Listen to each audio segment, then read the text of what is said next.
তো আবারও একটা কুকিং ভিডিও নিয়ে চলে আসলাম। নমস্কার সবাই, কেমন আছো? আশা করছি সবাই খুব ভালো আছো এবং আমি অনেক ভালো আছি। ভিডিওটা অনেক দিন ধরে গ্যালারিতে পড়েছিল, তাই ভাবলাম ভিডিওটা এখন ভয়েস ওভার করে ভিডিওটা শেয়ার করি।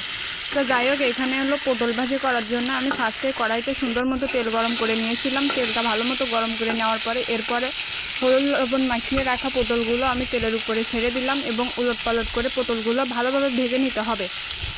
যেহেতু এইখানে আমি কোনো পেঁয়াজ রসুন ইউজ করি নাই, তো এখানে তোমরা চাইলে ইউজ করতে পারো, যার যেভাবে পছন্দ সে সেভাবে করতে পারো। তো আমি এখানে একটা উলট পালট করে সুন্দর মতো পটলগুলো ভেজে নিলাম। এর মধ্যে তোমাদের একটু প্রকৃতি দেখিয়ে নিলাম, আসলে সব কিছুরই দরকার আছে, তাই একটু প্রকৃতি দেখালাম। এরপর চলে আসলাম পটল ভাজির এইখানে। আমার পটল ভাজি অলমোস্ট শেষ, আমি এখন তুলে নেব পটল ভাজিগুলো।